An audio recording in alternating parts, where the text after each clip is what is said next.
gracias a este objeto de guerra pudo conquistar a los macedonios. Esto fue en el siglo IV antes de Cristo. Cómo el diseño de un objeto cambió la historia en esta época de la humanidad. Si vemos el Partenón de Atenas, es un símbolo de supremacía ateniense y el hecho, o sea, probablemente muchos de los que están aquí saben, pero las columnas están redondeadas, eh, la estética es muy refinada, las proporciones al ojo se hacen perfectas desde lejos, o sea, ellos consideraron hacer esta obra arquitectónica con la distorsión ocular. Y entonces eso te da una semblanza del imperio que era y se convirtió en un símbolo muy poderoso de esta civilización. Tenemos otro ejemplo en el siglo V, que es el largo arco inglés. Estos arcos medían hasta un 80, tan grande como el arquero. Y en la Guerra de los 100 años, esa fue la diferencia entre ganar y perder las batallas. Las batallas de los 100 años a nombre de los ingleses, por ejemplo, la de Agincourt en 1415, se ganó gracias a este arco. Entonces, como un objeto cambió completamente la historia también. No se diga de los aztecas contra los españoles. Sé que están los cabuces, la pólvora, y bueno, era como llegar, como si llegaran unos aliens a tu civilización y de repente con un sonido estruendoso destruyeran la mitad de la ciudad con los cañones. Pero inclusive las armas tenían un poder letal mucho mayor que el que lo tenían los aztecas y los españoles, digo, contra los españoles. Y luego nos vamos a un poco más contemporáneo, donde empezamos a ver ya estrategias mucho más armadas. Y este caso de Ford contra General Motors es increíble porque Ford desarrolló un coche que era el Ford T, era optimizado en todos los sentidos, en producción, era súper económico, funcionaba, le amarrabas al motor una banda y podías hacer cosas en las granjas, o sea, funcionaba para todo lo que querías. Y el lema en algunos lugares sale que Ford decía que cualquier color que tú quieras, te lo pueden hacer mientras sea negro. Y entonces llega General Motors con Alfred Sloan y dedican y hacen completamente una estrategia diferente en la cual diversifican el mercado y entienden los usos, necesidades, expectativas y emociones de los consumidores y crean diferentes líneas de coches, diferentes diseños y cómo cada diseño empieza a satisfacer esas necesidades, cambiando y arrebatando completamente el mercado de lo que tenía Forte. Y bueno, eso cambió completamente la historia de los autos hasta lo que conocemos hoy en día. Luego tenemos otra arma así, la Kalashnikov, famosísima, pero no se hizo de las armas hasta hoy en día más reconocidas por la potencia, sino por la fiabilidad, la maniobrabilidad y simplicidad para producir. Y esto cambió completamente también las ventas de armamento gracias a esta arma. Y ya vemos algo que todos hemos vivido, como el teclado Query y el mercado, el market share de BlackBerry en su momento estaba al 80% y todos los estudios de mercado decían que el teclado Query era lo mejor, los de ergonomía también, tú podías sentir los botones, total, nunca se iba a eliminar. Y pues llegó el iPhone y desplazó no solo con un producto, sino con el ecosistema completo, la forma en que conocemos e interactuamos hoy con los aparatos. Y ahora vemos y hemos visto cómo las redes sociales en un diseño más amplio, no solo de un objeto, sino de un sistema, a través de la interfase muy sencilla de utilizar, estas redes logran hasta desplazar y cambiar opiniones en contra de compañías, gobiernos, y bueno, desde la primavera árabe podemos ver los ejemplos y cómo ha cambiado a través de la pandemia. Se vuelven herramientas que mejoran completamente la competitividad de un país. Entonces, estos son ejemplos de lo que les voy a platicar el día de hoy. Muchas gracias por la introducción, muchas gracias a CEDIM, el posgrado que está haciendo todos estos cursos de actualización. Muchas gracias por la invitación. Y lo que vamos a platicar hoy es cómo el diseño es una herramienta de competitividad y sustentabilidad. Parecería que los tres son sinónimos, pero vamos a explorar un poco más.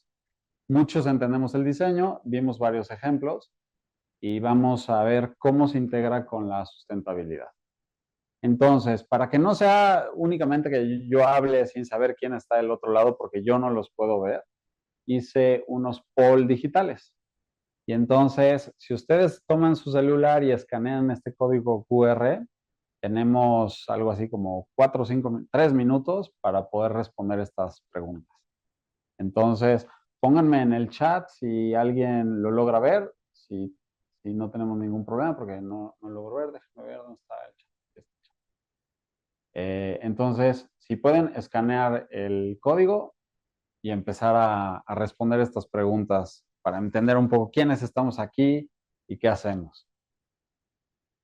Es muy interesante empezar a ver en tiempo real cómo participamos y bueno, se trata de que pongan varias respuestas, pero no, sí, no, sí, no, sino sí una o no. Ahora vemos que podremos decir que la mayoría no separa la basura y, no, sí separa la basura, pero no recuperan el agua de lluvia.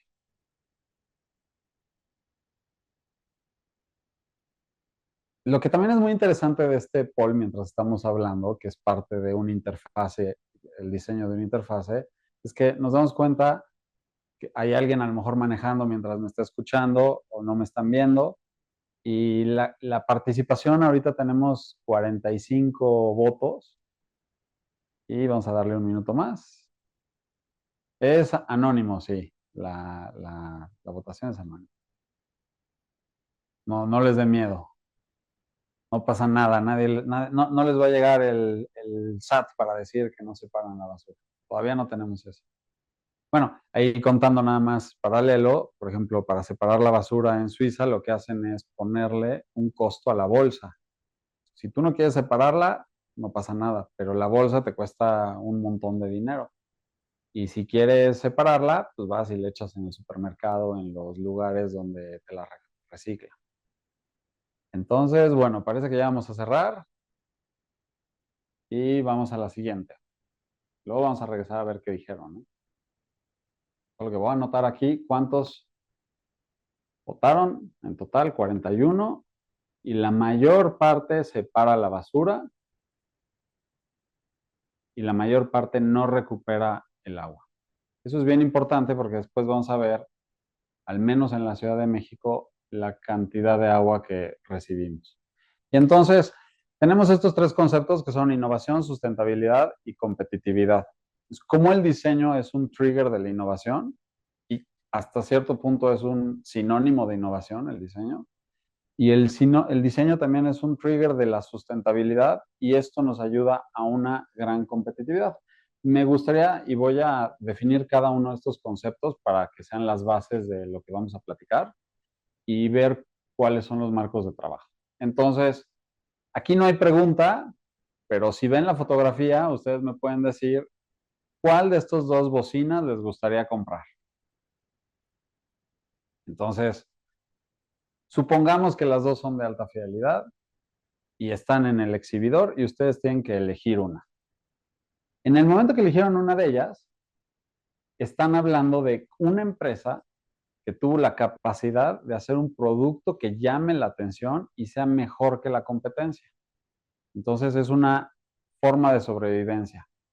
Un factor clave de la competitividad son los 6 que tengo aquí enumerados y podemos ver, bueno, la productividad, qué tan productivo eres, qué eficiente eres, las economías de escala, la innovación, qué tan innovador, la calidad del producto, el costo para que seas muy, muy eficiente en todo tu desarrollo en la cadena productiva, la infraestructura con la que cuentas como país y el capital humano que te ayuda a poder generar productos de alta capacidad.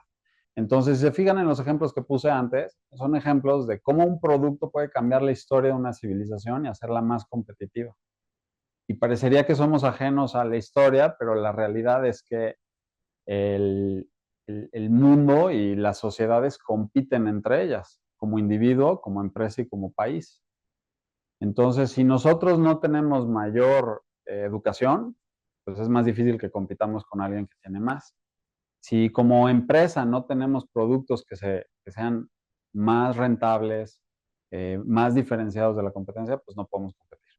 Y ni se diga como país, al final no estamos en una sociedad cerrada, estamos compitiendo con países que se están expandiendo y conquistando de formas que son diferentes hasta hace unos años, pero sobre todo de una manera comercial. Ahora les voy a poner otro ejemplo. Están estas dos estufas. Una de ellas se abre a la derecha y esto no es un estudio de mercado, un estudio de mercado sería mucho más complejo, pero ¿cuál de las dos preferirían? Entonces, bueno, ya ustedes se lo quedan. Y aquí lo importante es el concepto de innovación en las estufas que acabamos de ver. Entonces, algo que, que todo el mundo habla, o sea, se puso de moda hablar de innovación y todo el mundo es innovador y todos hacemos cosas para la innovación, lo cual es fantástico, pero la realidad es que cambiar el color de una cosa no es innovar. Para que sea innovar, tienes que verdaderamente aportar una diferencial de lo existente. Es como las patentes en los registros en México o en cualquier lugar. Si tú quieres patentar algo, no te dejan, por ejemplo, están los modelos de utilidad. Si tú quieres patentar registrar un modelo de utilidad de un objeto, tienes que evidenciar que lo que tú construiste da una mejora significativa a lo anterior. Y esa igual es la innovación. Entonces, aquí voy a entrar, no va a ser un deep dive en cada una de estas cosas para que no se mareen, pero es parte de lo más importante que estamos hablando. Y son las metodologías. Entonces, tenemos algunas metodologías que aquí enumero, no son todas, hay más, pero las voy a escribir empezando por Design Thinking. El Design Thinking está centrado en el usuario. Es qué es lo que quiere el usuario y el clásico ejemplo que se pone es, pues, a lo mejor no quiere un taladro, lo que quiere es el agujero. Entonces, ¿cómo logras entender a través de lo que él utiliza y crear en metodologías en donde haces empatía con el usuario, bueno, en actividades, eh, vas cuestionándote el mismo proceso para poder de forma creativa llegar a soluciones, prototiparlas y probarlas de una forma cíclica y creativa. Entonces, esto era el proceso que se utilizaba en diseño durante mucho tiempo.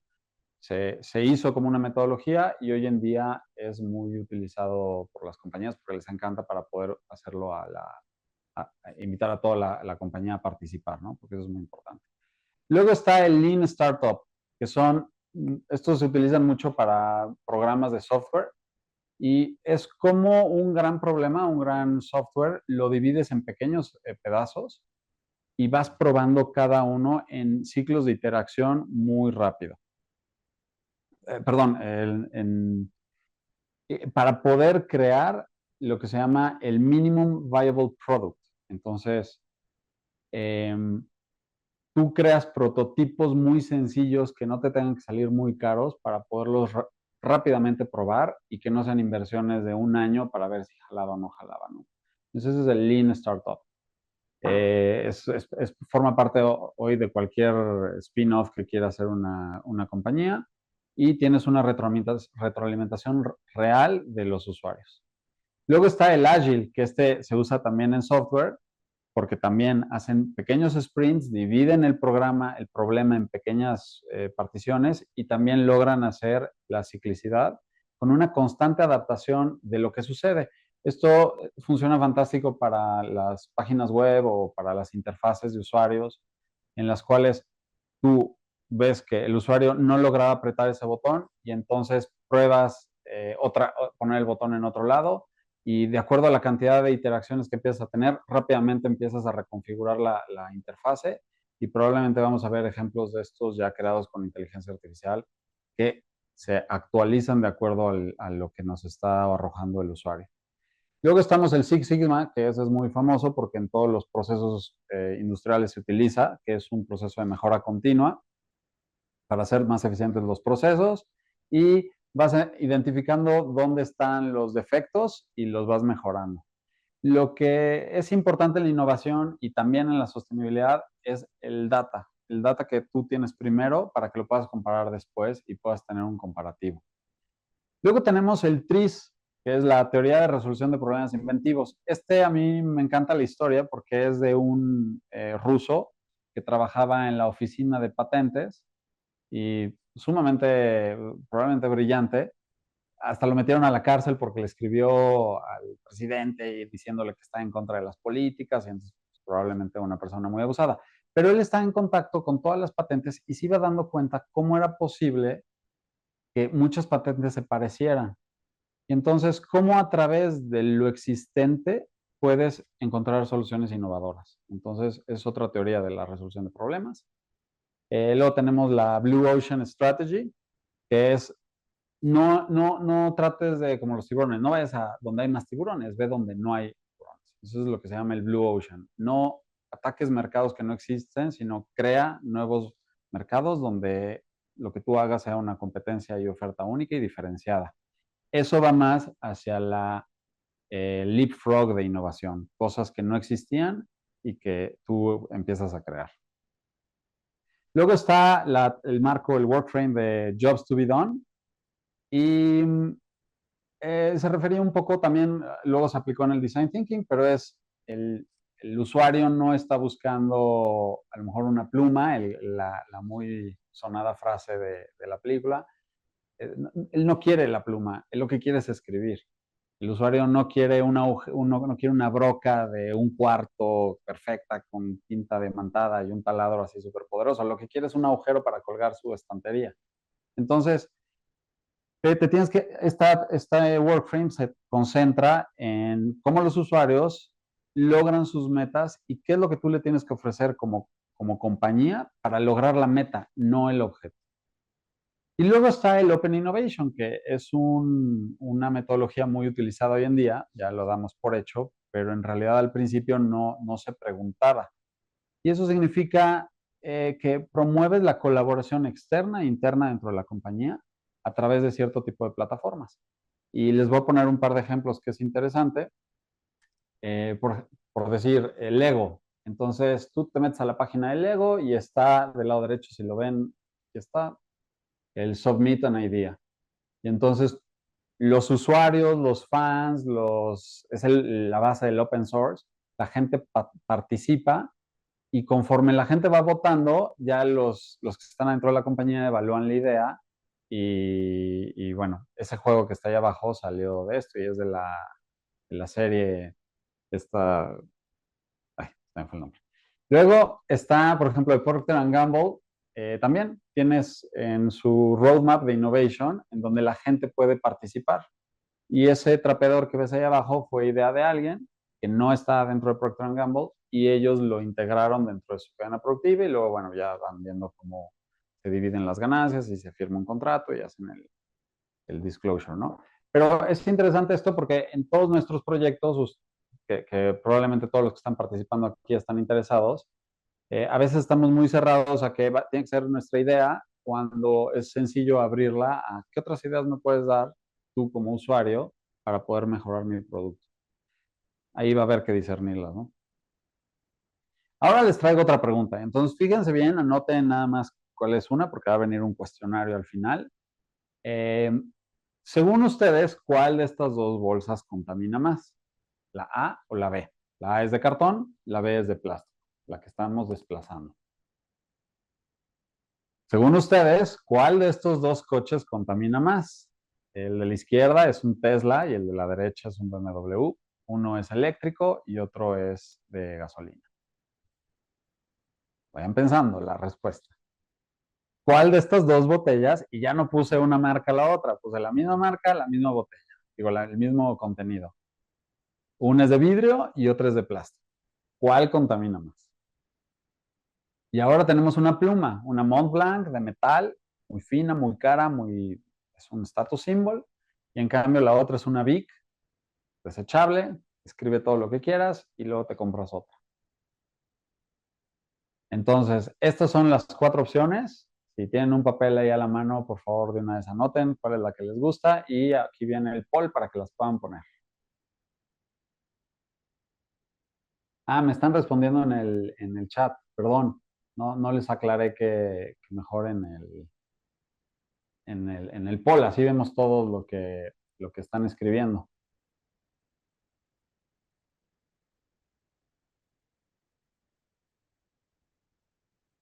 Voy a anotar. 4A.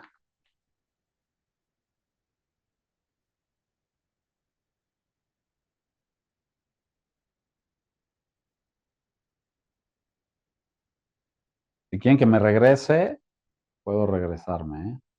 Porque ustedes ya tienen el poll ahí. Ah, es más, sí. No, me voy a regresar y mientras ustedes van respondiendo. Ah, no, pero creo que se cierra. A ver, no. Terminen. Solo se puede elegir una respuesta. Parte de la innovación. A veces no todo sale como nos gustaría, pero es parte de probarlo.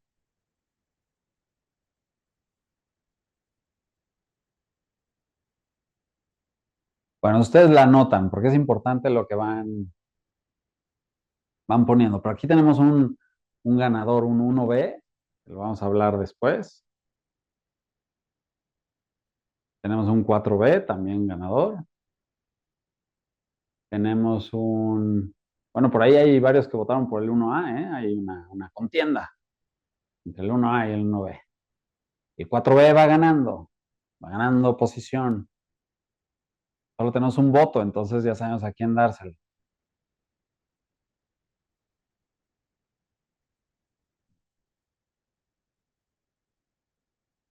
Cuatro b. Contamina más la pluma de plástico. Eso significa que muchos de los de aquí están muy bien informados. Me parece muy bien para darles otros marcos de trabajo.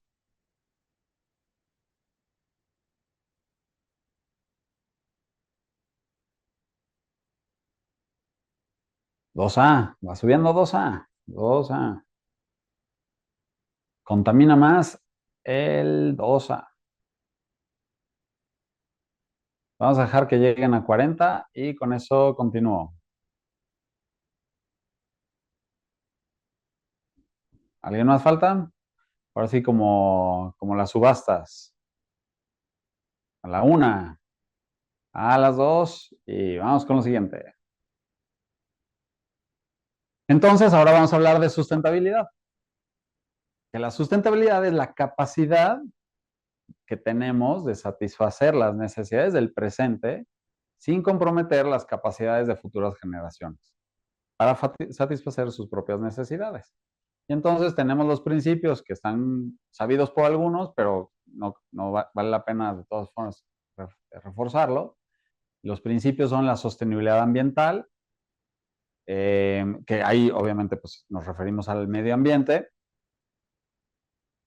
Luego la económica, y esta económica es interesante porque ¿cómo puedes crear una economía explotando tus recursos naturales sin sobreexplotarlos y que generando economías que sean eficientes y sean responsables y también sean equitativas? Algo así como no puedes explotar tú el río que pasa al lado de ti y dejar sin agua a los de enfrente. Entonces, estos temas de sustentabilidad empieza cada vez a hacerse mucho más difícil de manejar porque ya se vuelven problemas políticos. Y luego está la sostenibilidad social.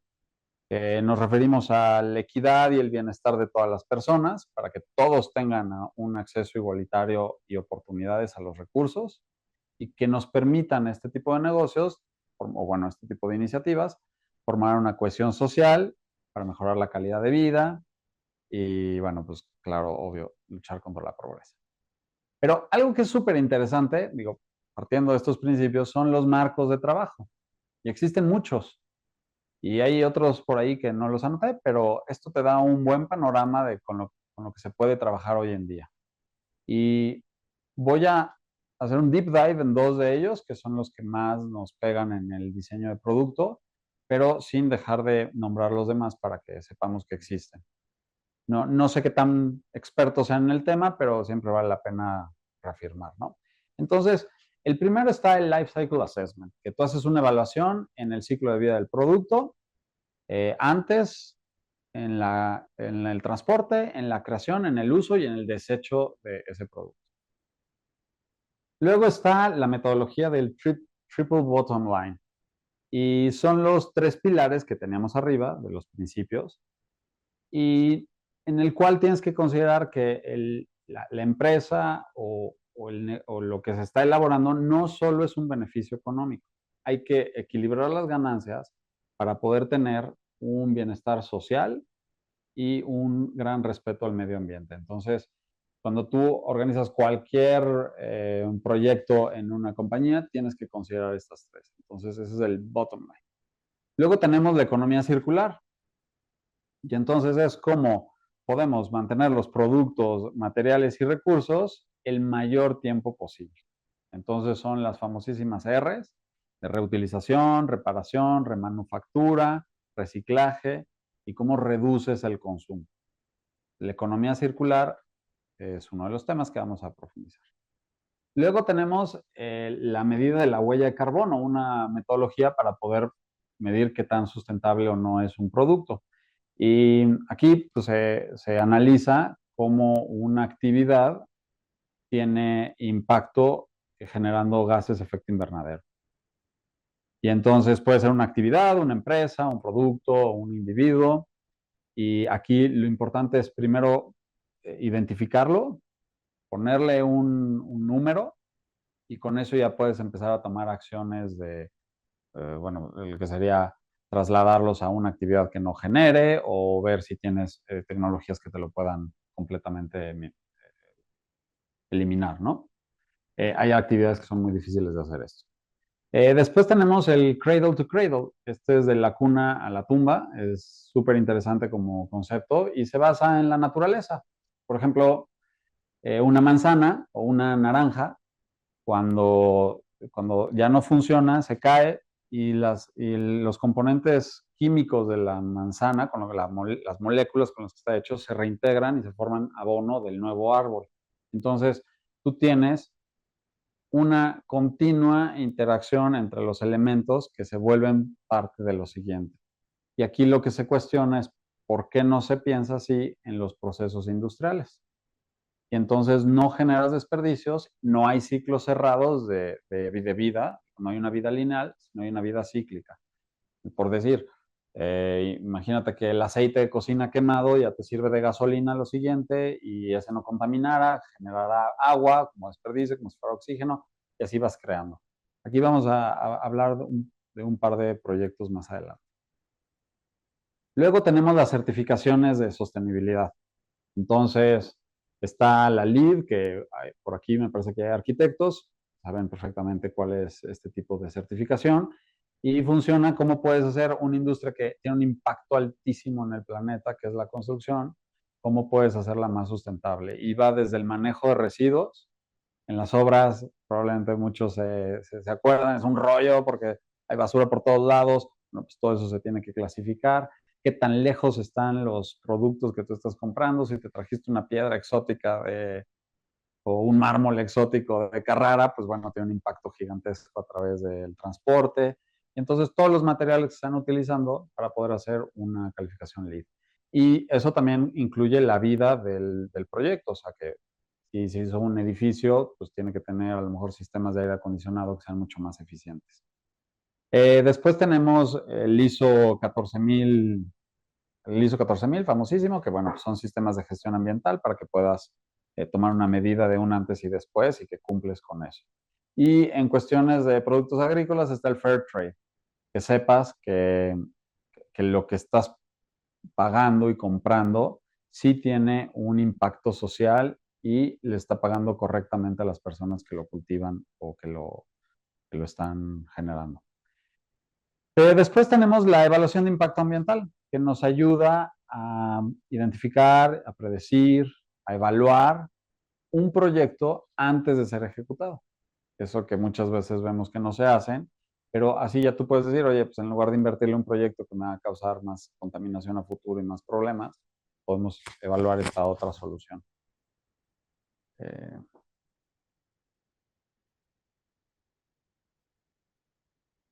Perdón, es que estaba leyendo que parecía que era la alarma sísmica, pero no. Bueno, sigo. Luego está la Agenda 2030 y los Objetivos de Desarrollo Sostenible. Esto es súper importante porque cada año se firman acuerdos internacionales para que no se acabe el planeta, básicamente.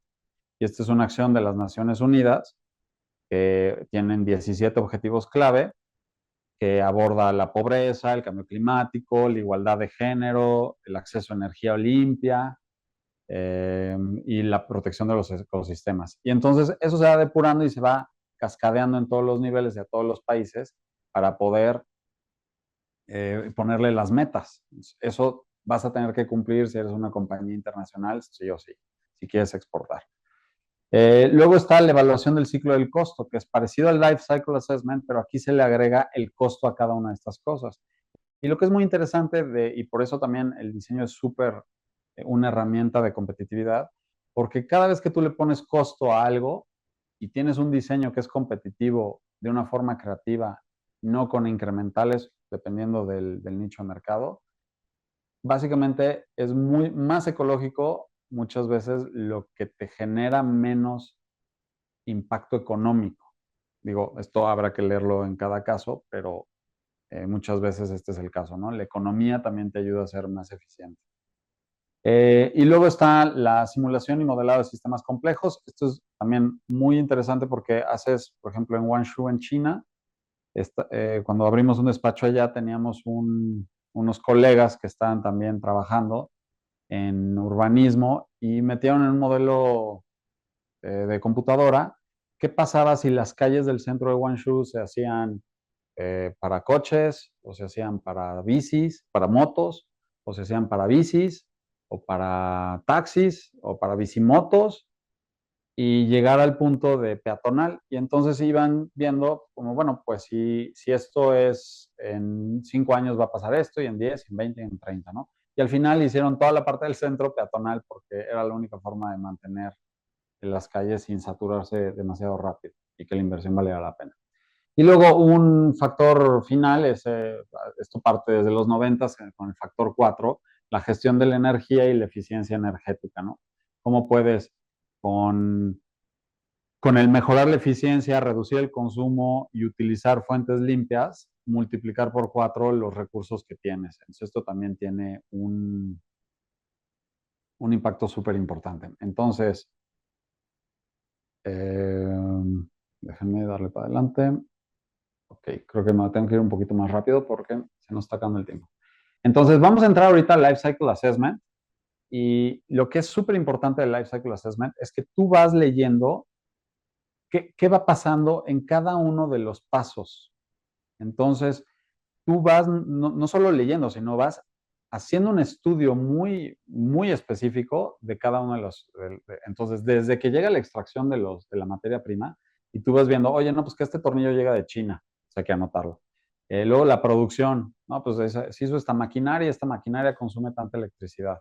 Luego la distribución para llevarlo al lugar donde se va a utilizar. Eso normalmente, pues, parecería que no impacta, pero si dices, oye, el producto viene de China, pues ahí le metiste un impacto ambiental fuertísimo. Luego está el uso, la vida útil, que es lo que nosotros creemos que ese es lo que contamina. Y al final es, ¿qué pasa cuando lo desechas? Entonces, se puede reciclar, no se puede reciclar, se queda en el medio ambiente. Y esto le quita un poco de emociones a lo que es un producto que contamina o que no contamina. Y entonces existen lo que se llaman los ecoterms, así como los incoterms de exportación. Para la ecología están estos. Y van midiendo estos 9 puntos que los voy a describir rápidamente. Y es la huella de carbono, eso todos sabemos, pero aquí estamos hablando de todos los gases de efecto invernadero, los metanos y los óxidos de nitrógeno. Luego está la acidificación. La acidificación es como el dióxido de azufre está acidificando los ecosistemas, el mar, los ríos y las tierras. Eso deteriora muchísimo los ecosistemas. Luego la eutrofización. Esta casi nadie es como consciente, pero es la liberación de los nutrientes, los nitratos y los fosfatos que utilizan las plantas para crecer, a la vida acuática. Básicamente es la erosión. Entonces, cuando tú hablas del algodón, no puse ese ejemplo, pero se los hubiera puesto, tú hablas de una camisa de algodón, que podría ser más ecológica que una camisa de poliéster, pues si consideras también, si no está bien controlado eh, todo lo que se le pone al algodón para crecer y este llega a los ríos, entonces sucede lo que vemos en los estanques o en muchos ríos, que de repente hay muchísimas algas y la vida acuática se está muriendo. Y eso es porque toda la tierra y todos los contaminantes están llegando. Eso es importante. 4. La degradación de la capa de ozono. Bueno, eso de los clorofluorocarbonos ya sabemos desde los 80s que es un gran problema y que permite, si se acaba, permite el paso de los rayos ultravioleta. Luego está la ecotoxicidad, que son cualquier contaminante químico que se ha liberado en el aire, en la tierra o en el agua. Entonces eso también lo pueden medir. Si los procesos industriales de la fábrica que vienen los productos de China a lo mejor trabajan en una barco fábrica y toda la pintura que les sobró le echan al mar, bueno, pues tiene un impacto terrible, ¿no? Entonces, si no viene certificado ese producto que está trabajado de una forma en la cual no desechen los residuos, probablemente debería estar súper penalizado. Luego tenemos el consumo de energía primaria, que es lo que necesitas de energía para poder producir ese objeto en todas sus fases.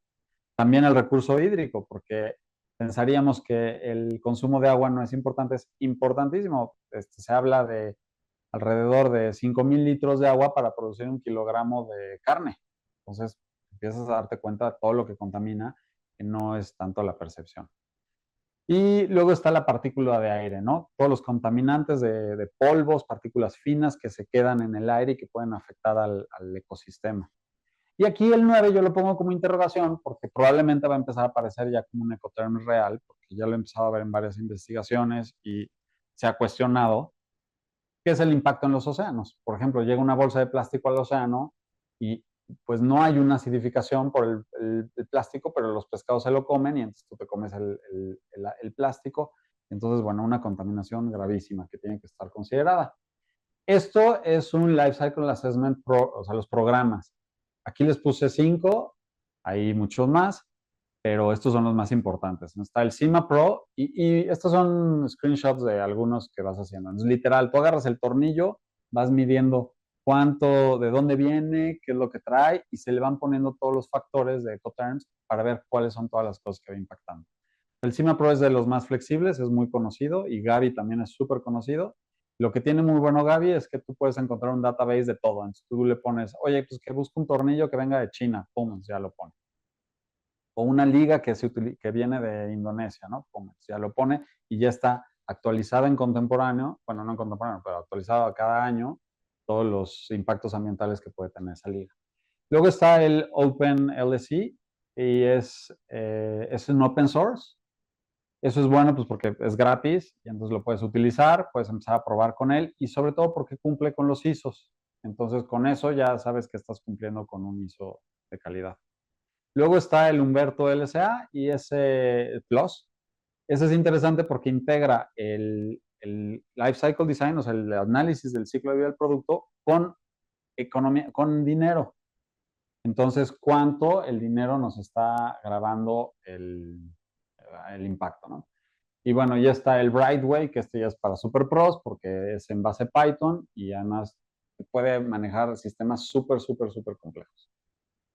Así es como se ve una tabla cuando vas analizando un producto. Por ejemplo, aquí tenemos el ozono, lo que les habíamos dicho. Entonces, en este producto, ¿cuánto va impactando cada uno de los factores si fue traído por barco?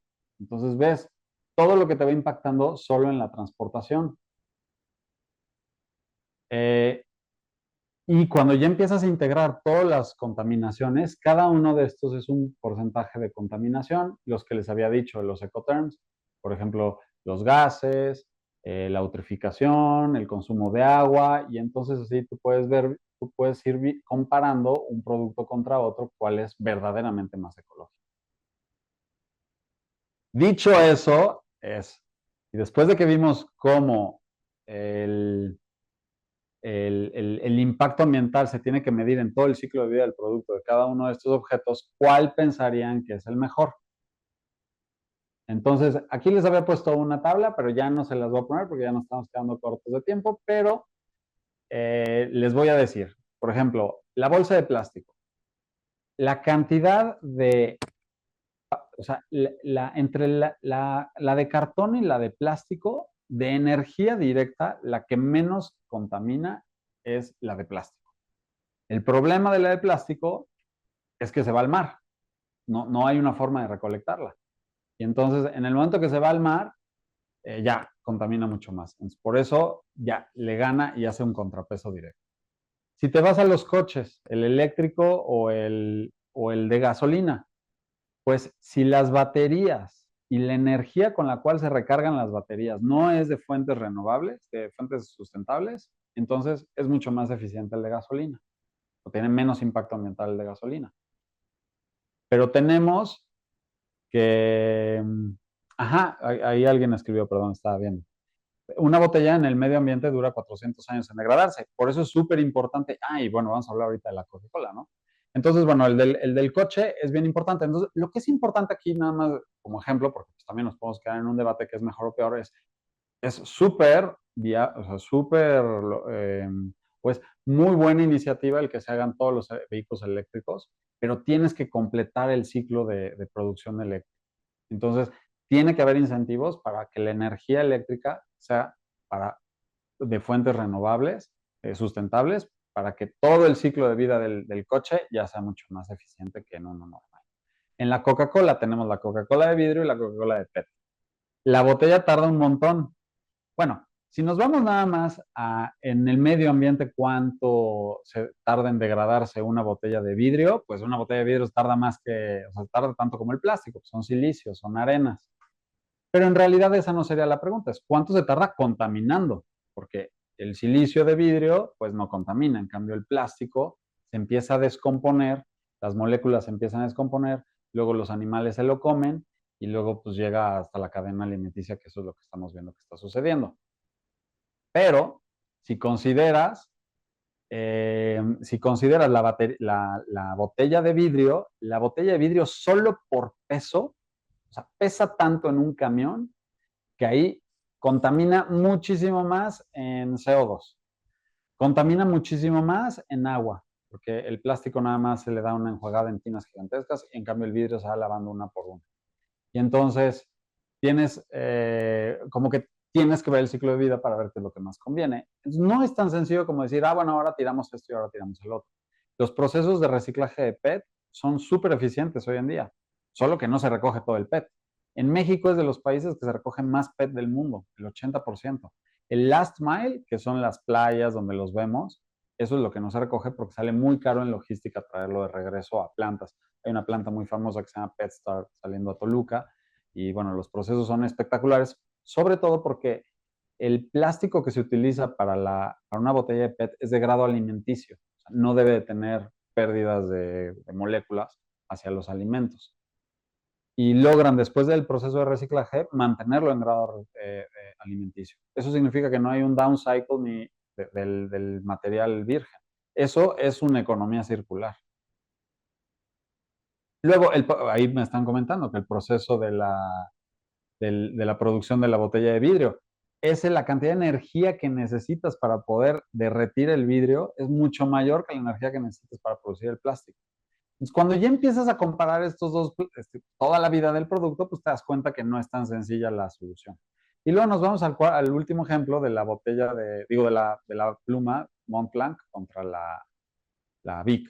La Montblanc, pues el proceso industrial tiene acero, el cual contamina, mucho más que hacer o sea, los gramos que son de esa inyección de plástico. Entonces, si tú dices, por producción, es mucho más contaminante la Montblanc que la Vic.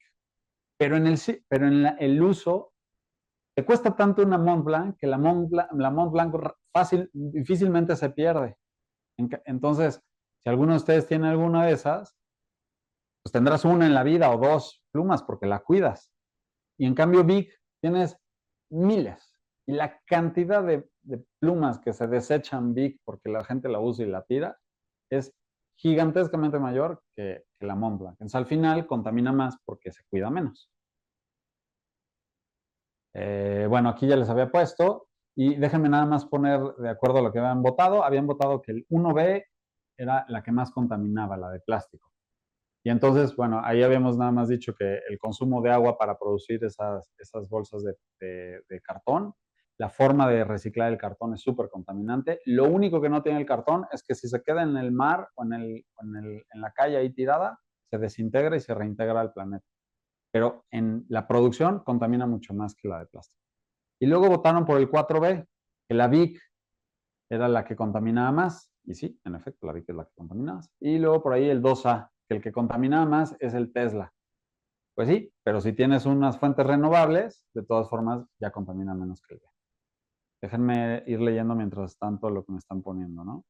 Lo malo es que mucho del PET que se recicla se va a la industria textil y entonces sigue contaminando porque las fibras sintéticas ya no se pueden reciclar. Bueno, aquí, más bien, hoy en día no se pueden. Déjenme, ahorita entramos en ese y déjenme nada más. Esto es el análisis de ciclo de vida del producto de la comparativa de una botella de agua de vidrio contra una botella de plástico, ¿no? Entonces, si se fijan, lo que impacta mucho más es, bueno, en el material y en el transportación. Y bueno, al final es lo que le estamos platicando, ¿no? Esto ya es un análisis real de un ciclo de vida del producto. Bueno, le voy a dar para adelante porque se nos está acabando el tiempo. Y entonces, ¿cómo se integra esto en la economía circular? Pues la economía circular, la idea es reutilizar, reciclar, reparar y remanufacturar. Entonces, es diseñar pensando que esto vaya a suceder. Diseñar que algo se vaya a cumplir con esto. Y aquí tenemos varios marcos, ¿no? Por ejemplo, tenemos el de Cradle to Cradle, que habíamos hablado antes, que ese es de los signos, habla de los ciclos técnicos y los ciclos biológicos, cómo puedes hacer. Y entonces aquí un ejemplo claro es el Adidas, y aquí justo habla de lo que me están escribiendo. La suela de ese tenis Adidas está hecho de un polímero que se desintegra y se puede volver a reintegrar en otro proceso industrial. Claro, hay que reciclar, hay que recogerlo, pero se vuelve base del siguiente proceso. Entonces, eso es muy importante porque muchos de los plásticos que existen hoy en día, pues a lo mejor ya no se pueden reintegrar a un proceso subsecuente o lo que haces es un downgrade del mismo plástico, lo cual pierde las capacidades y tienes que volver a meter plástico virgen. Luego tenemos el upcycling, que es ese rotis, que es justo lo que me platicaban, que ese está hecho no de botellas de PET, está hecho de fibras, por ejemplo, de los hilos que se quedan en el mar. Entonces, de lo recuperado del mar, esas fibras las empiezan a derretir y hacen hilos, y con ese hilo hacen ese zapato, ¿no? Entonces, ahí hicieron un upcycling del mismo componente que ya estaba perdido. Luego también tenemos cómo extender la vida útil de los productos, que eso responde un poco a la pregunta que están por ahí preguntando. ¿Qué pasa, por ejemplo, cuando lo reintegras en un mundo textil, el PET? Pues ese celular de OnePlus es lo que intentaron hacer. Y eso realmente sucede hasta en los iPhone. Tú abres un iPhone o cualquier celular y te das cuenta que son módulos. Si eso lo hicieran de forma comercial, tú podrías perfectamente nada más cambiar la batería que se echó a perder o expandirle la memoria RAM o ampliar el CPU o irlo haciendo, pues que perdure mucho más esa misma tecnología. Y eso viene desde el diseño. O también está el marco de trabajo de la economía de la funcionalidad, en el cual ya no compras el producto. Por ejemplo, en varios proyectos que tenemos, algo muy sencillo, hecho tierra a tierra, es no tienes lavadora en cada casa, tienes una lavadora por edificios. Eso en Suiza sucede desde hace años. Y entonces tú bajas o sea, abajo hay como un lugar donde lavas y utilizas la lavadora al máximo posible. La truenas, en lugar de que te dure 10 años, la vida de la lavadora verdaderamente se hace en 2 años, porque se acaba deshaciendo, y te obligas a comprar una nueva lavadora. Pero eso lo que permite es que hace que la industria se vaya mejorando en tecnologías. Tú pensarías que no vas a cambiar tu lavadora en los próximos 10 años porque la acabas de comprar o hace 5 años, pero la eficiencia de un refrigerador, hablemos de refrigeradores, la eficiencia de un refrigerador de hace 10 años es abismalmente diferente con la eficiencia de hoy en día de un refrigerador. Entonces, eso es muy importante. ¿Cómo puedes? Es más, habla de proyectos en los cuales te regalan el refrigerador mientras les compres la comida. Ellos con tal de ir cambiando el refrigerador o solo cambiándole el motor por uno cada vez más eficiente, o solo cambiando el gas, o de la sección que contamina más en los refrigeradores es el aislante. ¿Qué pasaría si el aislante es el que se lo cambia, ¿no? Bueno, ya hay nuevos proyectos de aislante al vacío. Bueno, entonces, esos son ejemplos y ahora hablamos un poco de diseño, ¿no? Déjenme nada más responder las preguntas que me estaban haciendo. Cuando me compré mi primer Tesla, el vendedor me dijo lo contrario, que no contaminaba. Entonces, el problema está en la cultura empresarial y en los enfoques comerciales. No, o sea, contamina menos, pero lo que contamina es la obtención de la energía. Entonces, si te vas a, o sea, si pensamos que la energía atómica es sustentable, yo no lo creo, pero si pensamos ahorita lo que existe, sí es. Entonces, si recargas ese Tesla en Francia, pues la electricidad viene de energía atómica. Entonces, pues sí, el mismo coche fue más sustentable en Francia que en México. Producimos electricidad a base de carbón. O si te vas a España, que tiene unos grandes desarrollos de energía solar, más creo que tienen hasta un excedente, pues entonces ya tienes una compensación. Entonces, más bien no es que el coche no contamine más, es que la obtención de la energía es lo que contamina más. Luego dice, pero es más allá que solo producir cosas con materiales reciclados. Todo se inmerge en una estrategia que la compañía tendría que hacer para tener un life cycle. No, el life cycle te sirve solo para decir, o sea, para evaluar el producto y que tú puedas decir dónde está verdaderamente el grado de contaminación. O sea, tú estás viendo de dónde viene la materia prima. Ejemplos muy sencillos. Si tu materia prima viene de China, tu producto contamina mucho más solo por la transportación. Entonces, hoy no se está poniendo eso en la mesa, pero en el momento que se ponga en la mesa de contaminación, pues seguramente tiene que tener un impuesto el que contamines mucho más a traértelo del otro lado del mundo contra algo que haga aquí. Eso va a incentivar las economías locales.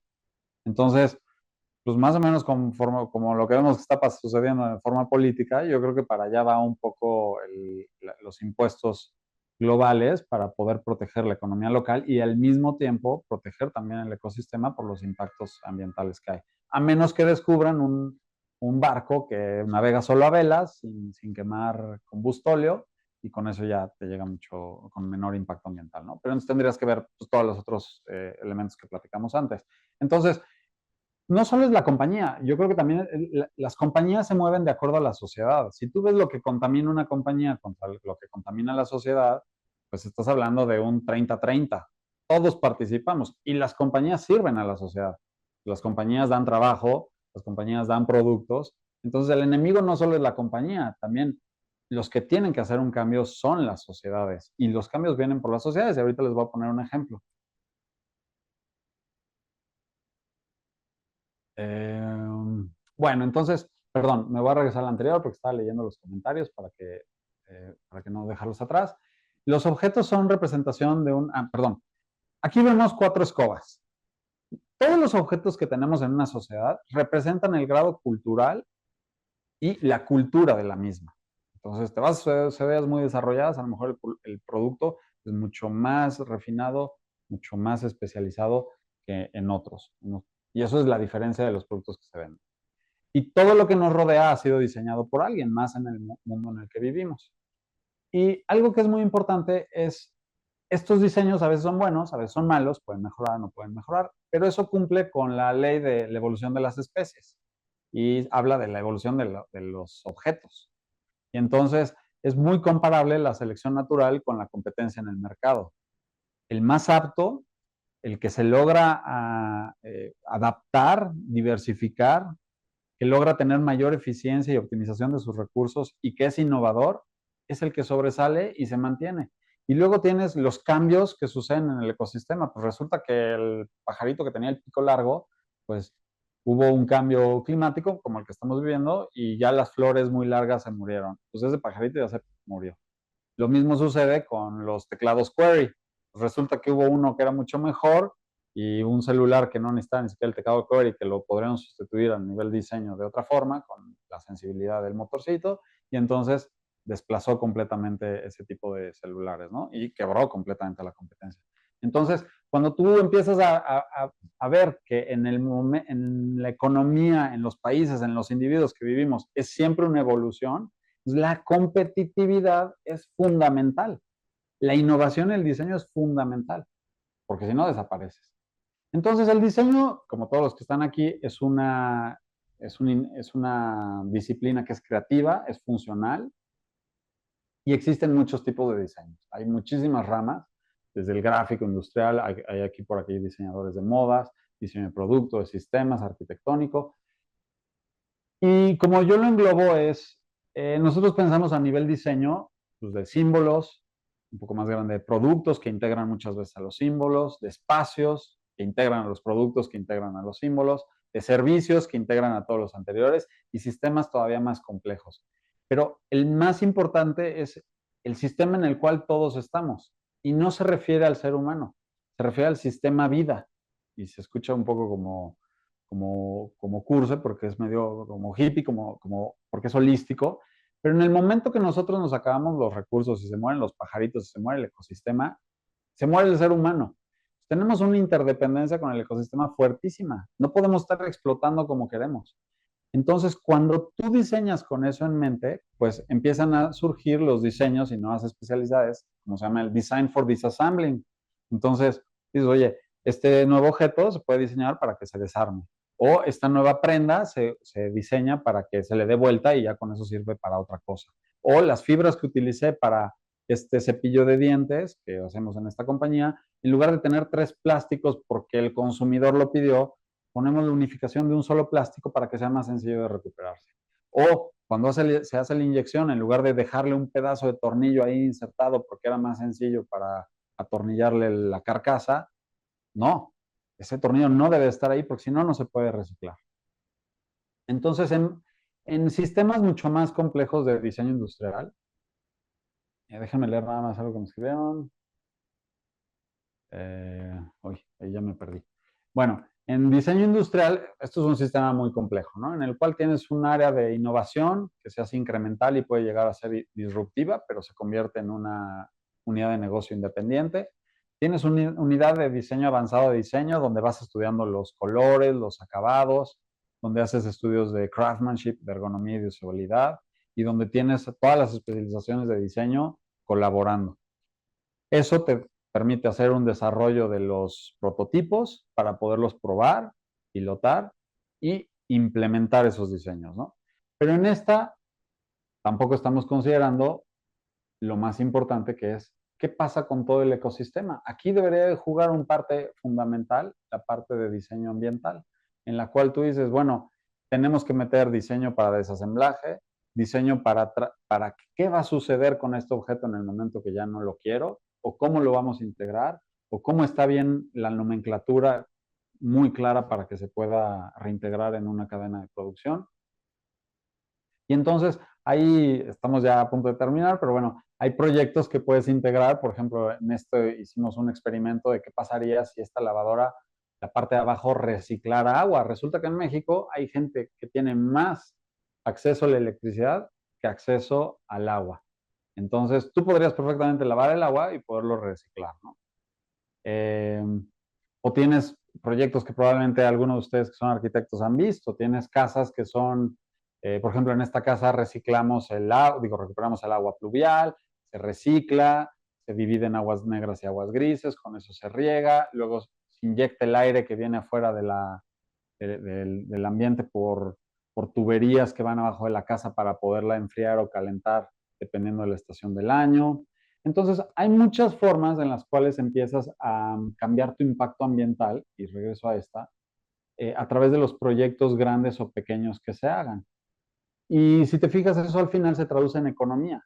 Y entonces, la economía, pues, es dinero. Y entonces el dinero se hace competitivo.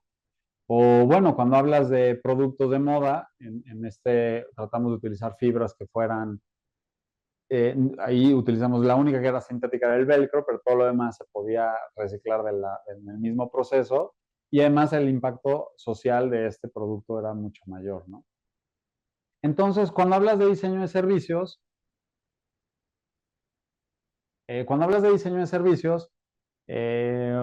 no sé si ustedes tienen experiencia, pero supongamos que tienes 2 cines, el A y el B. Los dos ofrecen lo mismo, los dos tienen palomitas, los dos tienen película y están iguales. Entonces, ¿qué es lo que hace la diferencia en algo tan complejo como un cine en el cual vas a ver la película y dos expositores de cine tienen el mismo producto? O sea, tú vas a ver una película que los dos tienen lo mismo. Y entonces, pues se hace el diseño de servicio que es centrado en el usuario, se hace un proceso de co-creación con todas las áreas y se ve de forma holística cómo la experiencia que tú vives al ver una película tiene que ser mucho mejor para que el usuario venga mucho más a nuestro cine que al otro cine. Y aquí es cómo integras esto con el ecosistema. ¿Qué está pasando con el impacto que puede tener o un Starbucks o un Vips o el que sea? Cualquier negocio, todas las actividades humanas tienen un impacto. Entonces, ¿cómo integras en el diseño de servicios el diseño pensando en los demás, ¿no? Entonces, por ejemplo, aquí tenemos un experimento que hicimos en el cual veíamos qué cantidad de basura se genera en un espacio social y ese es el data que yo les decía que es súper importante. Si tú no tienes data, pues no puedes saber de qué estamos hablando. Y entonces, ¿cómo a través de los usuarios te puedes apoyar para que se separe la basura? Y en un proyecto de economía circular podrías pensar en, oye, ¿qué pasa si a los proveedores, hablando de Pepsi, ¿no? O de Volaris, híjole, ¿qué pasa si yo a mis proveedores, en lugar de decirles, oigan, mándenme todos los productos como sea, les pido, oigan, mándenme los productos en dos tipologías de plástico? Sé que hay economías, sé que hay tipo de plásticos que son más aptos para unas cosas que para otras, pero fácilmente puedes empezar a mover a todos, en lugar de tener tanta tipología de plástico, en un lugar donde controlas la salida de la basura, perfectamente puedes tener el control de que, ¿sabes qué? Ya solo tengo dos tipos de plástico. Y con esos dos tipos de plástico, yo puedo crear productos que la misma compañía requiere de esos plásticos para poderlos hacer. Y con eso cierras el círculo de la economía circular. Al final, el diseño es una solución de problemas. Déjame ver, voy a voltearme porque alguien me escribió algo por aquí y dice, dentro de todo lo que se considera también una parte importante es cómo se obtienen esos recursos como usuario para poder adquirir esas tecnologías.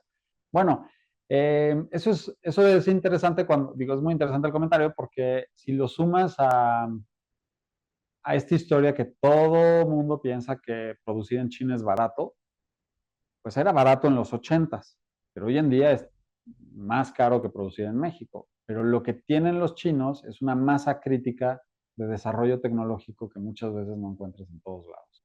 Entonces, tú vas a una feria china en Guangzhou y te encuentras pasillos o salones completos así gigantescos que te cansas de caminar, especializados solo en hacer ollas o solo en hacer botones para camisas, o solo en chips de este tipo, o solo... Esa masa crítica sí te permite tener y obligar y pedir cierto tipo de productos que empiecen a ser más competitivos. Entonces nosotros como país necesitamos trabajar pues, como comunidad para poder crear ese tipo de productos que nos hagan más competitivos como país. Y entonces les voy a contar un poco una experiencia que fue en la COP27. La COP es donde se juntan alrededor del mundo y esto es así como que pensamos en el cambio. Sé que todos están involucrados y si se metieron a esto es porque están interesados en el cambio climático, bueno, preocupados al menos, pero a veces lo vemos muy lejano. Y en esta reunión global que se hace cada año, pues, se trata de llegar a acuerdos en los cuales pues, todos participen para poder acelerar. Uno de los grandes speeches que se empezaron a manejar es la adaptación y resiliencia. Eso es un poco dramático porque si piensas que el ser humano ya está destinando dinero para adaptarse al cambio climático y resistir al cambio climático, en lugar de evitarlo, cuando sabemos desde hace más de 20 años que lo podíamos haber evitado, pues es así como, a ver, si manejas rápido te hace a chocar, pero te voy a dar dinero para que sigas manejando rápido y cuando choques, pues no te duela tanto. Así de dramático es la experiencia, ¿no? Pero bueno, estábamos ahí, nos pusimos a platicar con una de las personas que es la que ven en la pantalla y viene de una comunidad del Congo en medio del África, él es el jefe de tribu, consiguió dinero entre todos que le pagaran para que fuera ahí y lo que estaba pidiendo era, oye, ¿con quién puedo hablar? Porque en la comunidad donde estoy están talando toda la selva y ya no tenemos ni dónde vivir ni cómo cultivar y se está acabando todo el ecosistema. Pues eso está sucediendo hoy. Digo, si lo vemos también en las noticias de México, no nos tenemos que ir tan lejos, ¿no? En Brasil también está saliendo que todos los campesinos están quemando una cantidad de la selva amazónica ¿sí? Desastrosa. Entonces eso te preocupa. Y luego llegó la señora que ven del lado derecho y nos dijo algo más dramático todavía. Oye, pues yo vine más o menos por lo mismo, pero en las islas del Pacífico donde yo vivo, perdón, ahí, lo que está pasando desde hace 4 años es que todos los árboles ya se murieron. No hay árbol vivo, todo se murió. Estamos muy preocupados, vinimos a ver qué podemos hacer. Y entonces piensas, oye, la realidad de cierta gente en el mundo ya está viviendo el cambio climático hoy. Sí están viviendo ya el drama de se van a tener que ir a vivir a otro lado, porque eso significa que el agua subió y las islas ya no son aptas para vivir porque toda la vegetación se murió. Y entonces, pues mientras vas viviendo esto, empiezas a encontrar estos foros de discusión donde vienen delegaciones de cada país a exponer los temas, a negociar y a ver qué es la ley que se aplica y qué no se aplica. A veces no se llegan a cosas, a veces sí se llegan a cosas. Y te preocupa un poco pensar que ni siquiera a lo mejor estamos pensando en eso cuando estamos pensando en la realidad nacional y en las políticas que están sucediendo, ¿no? Y algo que les quiero decir, porque por ahí vi como que pues, no necesariamente perteneces a un corporativo donde puedes hacer cosas, o inclusive cuando estás adentro de un corporativo, son grandes elefantes que moverse les cuesta mucho y cualquier error es tan costoso como para una microempresa, pues pueden perder el terreno y pueden perder todo. Entonces, tampoco es tan fácil en un corporativo grande o en una empresa pequeña. Pero vean la realidad. Este es en la misma feria. Los de arriba son los expositores de una gran compañía petrolera y los de abajo son todas las ONGs que están peleando para que se implementen estas problemáticas. Entonces, quienes están verdaderamente logrando el cambio son los de abajo y van los stands chiquititos y bueno, todo reciclado y así como mucho más sencillo y probablemente mucho más difícil acceder. Cuando los que tienen dinero que están arriba, super stand gigantesco con todo el dinero. Y ahí te das cuenta de algo. Es el clásico being carried by the clown. ¿Qué va a pasar cuando la realidad le pegue a las compañías que existen? Yo les pongo un ejemplo de cualquier refresquera. Pues si tú ves los puntos de venta que tiene, por decir, existen de Oxxo en México, pues son como 200,000. Si cada uno vende un refresco, son 200,000 litros. Y lo multiplicas por 10 refrescos, pues estás hablando casi de 1 millón de litros a la semana o al día. Litros de agua. Entonces, ¿qué va a pasar cuando la gente empieza a tener problemas de agua y la base de creación de dinero, de economía y de razón de existir de Coca-Cola es en base al agua? Ellos no se pueden quedar sin agua y la sociedad tampoco se puede quedar sin agua. Es una realidad que ya viene. No es que la puedes evitar porque el VP of No dice que hoy no quiero ver eso. No, eso va a suceder y le va a suceder a todos. Entonces no podemos verlo. Y aquí hay algo que es súper importante y es que el cambio climático no es un problema de tecnología, que por ahí me escribían si no conseguías la tecnología que era para eso. El cambio climático es, ay, el cambio climático, esto es para preguntas y respuestas, pero ya me están poniendo ahí. El cambio climático, y con eso cierro, es un problema de egoísmo. Es un problema en que los que tienen el dinero y tienen el control no lo quieren dejar. Es un problema de no compartir y de no ceder. Entonces, se vuelve que todas las estrategias de innovación que tenemos y, y la tecnología que tenemos podría dispararse mucho más rápido si hubiera verdaderamente la voluntad de gente.